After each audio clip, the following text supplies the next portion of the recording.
장애인 문화복지신문 제533호 제3면 기사입니다. 2026년도 경기도 장애인 기능경기대회 개최. 고용노동부가 주최하고 한국장애인고용공단, 한국장애인고용안정협회 경기도지부, 지부장 김원종, 이하 장고협 경기지부, 가 주관하며 경기도가 후원하는 2026년도 경기도 장애인 기능경기대회가 6월 24일부터 6월 26일까지 한국폴리텍대학 성남캠퍼스를 비롯한 경국립대학교 평택캠퍼스, UNI센터, 성남시 율동생태학습원, 대한안마사협회 경기지부 등 도내 경기장에서 개최됐다. 이번 대회는 가구 제작, 귀금속 공예 등 22개 직종과 경기도 자체 시범 직종인 보장구수리, 장애 인식 개선 강사 콘테스트 등 2개 직종을 포함하여 총 24개 직종에서 178명의 선수들이 참가하여 실력을 겨뤘다. 개회식에는 한국장애인고용공단 이종성 이사장을 비롯해 경기도청 장애인자립지원과 이은주 과장, 한국장애인고용공단 경기지역본부 박중석 본부장, 한국폴리텍대학 성남캠퍼스 이영석 학장, 성남시청 장애인복지과 이현희 과장, 한국장애인고용공단 경간남부지검능력개발원 장동수 원장, 경기장애인근로자지원센터 강필수 센터장, 경기도장애인복지단체연합회 이영재 회장, 경기도시각장애인연합회 정태곤 회장 등 내빈들이 자리를 함께했다. 한국장애인고용안정협회 김원종 경기도지부장은 선수들을 격려하기 위해 참석한 내빈들과 대회 육성 및 발전에 기여한 유공자에게 감사드리며 올해 대회에서도 선수 모두가 향상된 기능을 발휘해 좋은 성적을 거두고 9월에 개최되는 전국대회에서도 경기도 기능인의 역량을 발휘하길 바란다고 말했다. 대회 경기 결과 자체 시범 직종을 포함해 금상 24명, 은상 23명, 동상 19명 총 66명이 입상했다. 입상자에게는 상장, 메달 및 상금, 정규 직종 금 50만원, 은 30만원, 동 20번지만원, 시범 직종 및 레저 생활기술 직종 금 30만원, 은 20만원, 동 10번지만원이 지급된다. 폐회식에는 한국장애인고용공단 경기지역본부 박중석 본부장을 비롯한 관련 유관기관장들이 자리한 가운데 장애인 기능경기대회 선수들의 직종별 입상작품 관람 및 시상을 진행했다. 특히 경기도는 대회 입상자들을 격려하고 직업 안정을 도모하기 위해 경력금, 정규 직종 금상 80만원, 은상 50만원, 동상 30만원, 시범 직종 및 레저 생활기술 직종 금상 60만원, 은상 40만원, 동상 20만원을 지원하고 있다. 입상자 특전으로는 입상일로부터 2년간 일부 직종의 기능사 실기 시험이 면제되며 금상 입상자에게는 다가오는 9월 부산에서 개최 예정인 제43회 전국장애인 기능경기대회 참가 자격이 부여된다. 가평군 청평면, 교통약자 위한, 전기나눔 충전소 설치. 가평군 청평면 행정복지센터는 전동 휠체어와 전동 스쿠터 등을 이용하는 장애인과 어르신들을 위해 청사 내 전기나눔 충전소를 설치했다고 밝혔다. 이번 사업은 전동보장구 이용 민원인이 배터리 부족 걱정 없이 행정복지센터를 방문할 수 있도록 충전 인프라를 구축한 것이다. 청사 내에 충전용 콘센트와 주차 스토퍼, 안내 표지판 등을 설치해 안전성과 이용 편의를 높였다. 청평면은 이번 충전소 설치가 장애인과 고령자 등 교통약자가 불편 없이 공공시설을 이용할 수 있는 환경을 조성하는 계기가 될 것으로 기대하고 있다. 박성규 청평면장은 전동보장구는 장애인과 어르신들의 일상생활에 꼭 필요한 이동수단인 만큼 언제든 안심하고 충전할 수 있는 환경을 마련하는 것이 중요하다며 앞으로도 주민 모두가 편리하게 이용할 수 있는 생활밀착형 행정을 지속적으로 추진하겠다고 말했다. 가평 설악면 지사협, 취약가구 행복세탁소 추진. 가평군 설악면 지역사회보장협의체, 지사협, 는 22일 희망나눔 모금 사업의 하나로 따뜻한 동행 행복세탁소 특화 사업을 추진했다. 이번 사업은 설악면 경기 행복마을관리소와 협력해 거동이 불편한 독거노인과 고령가구, 장애인 가구의 생활 불편을 덜고 쾌적한 주거환경 조성을 지원하기 위해 마련했다.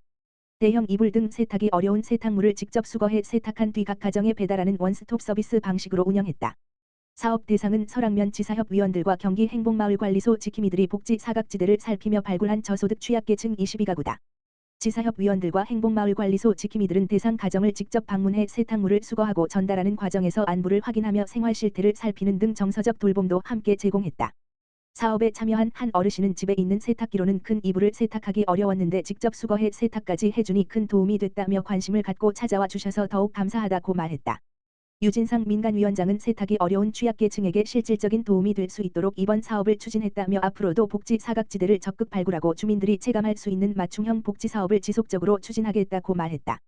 경기 남부장애인권익공호기관, 이천시 정신건강복지 센터 및 이천시 장애인자립생활센터와 업무협약 체결.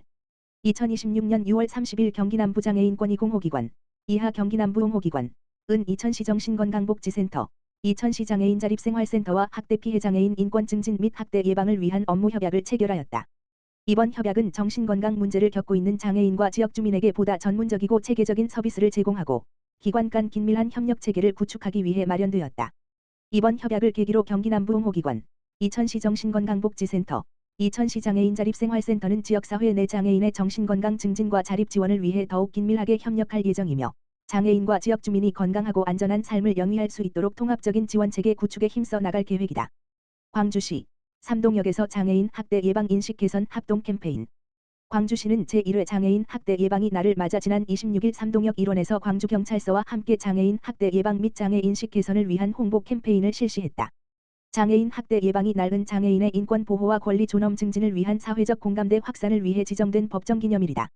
광주 인화학교 장애 학생 성폭력 피해 사실이 처음 알려진 2005년 6월 22일의 의미를 되새기기 위해 2025년 장애인복지법 개정으로 지정됐으며 올해 처음 시행됐다. 이번 캠페인은 제1회 장애인 학대 예방이 날과 장애인 학대 예방 주간 6월 22에서 26일을 맞아 장애인 학대에 대한 시민들의 경각심을 높이고 장애인에 대한 올바른 이해와 인식 개선을 확산하기 위해 마련됐다.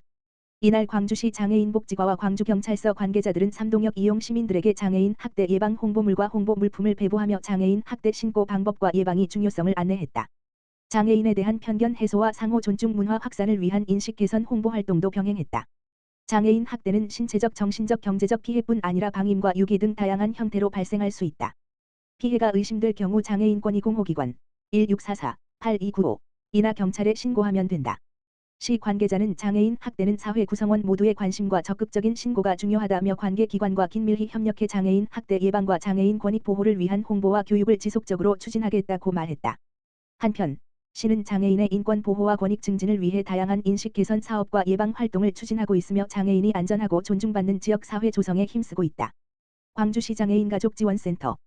장애인 가족 대상 성년 우견 부모 교육 운영. 광주시 장애인 가족지원센터는 지난 3일 장애 자녀를 양육하는 부모와 보호자를 대상으로 법률과 미래 설계, 성년 우견, 부모 교육을 했다. 이번 교육은 장애 자녀의 미래를 대비해 성년 우견 제도를 이해하고 권리 보호와 자기 결정권을 지원하기 위한 법률 정보를 제공하기 위해 마련됐다. 교육은 광주시 장애인 가족지원센터 장병철 사무국장이 강의를 맡아 성년 우견 제도의 이해, 후견의 종류와 활용 방법, 장애인의 자기 결정권과 권리 보호, 후견 시작 절차 및 신청 방법, 실제 사례를 통한 제도 활용 방안 등을 중심으로 진행됐다. 특히 제도에 대한 이론 설명과 함께 실제 사례를 소개해 보호자들이 자녀의 상황에 맞는 후견 제도를 이해하고 준비할 수 있도록 했으며 질의응답 시간을 통해 제도 활용과 관련한 궁금증을 해소하는 시간도 마련됐다. 교육에 참여한 한 보호자는 성년 우견이라는 제도는 알고 있었지만 언제, 어떻게 준비해야 하는지 막막했는데 실제 사례를 통해 이해할 수 있었고 우리 아이의 미래를 구체적으로 생각해보는 계기가 됐다고 말했다. 이에 대해 김정옥 센터장은 장애 자녀의 미래 준비는 경제적인 준비뿐 아니라 권리와 자기 결정권을 보호할 수 있는 법률적 준비도 함께 이루어져야 한다며 앞으로도 장애인 가족이 미래를 체계적으로 준비할 수 있도록 다양한 부모 교육과 인식 개선 사업을 지속적으로 추진하겠다고 말했다.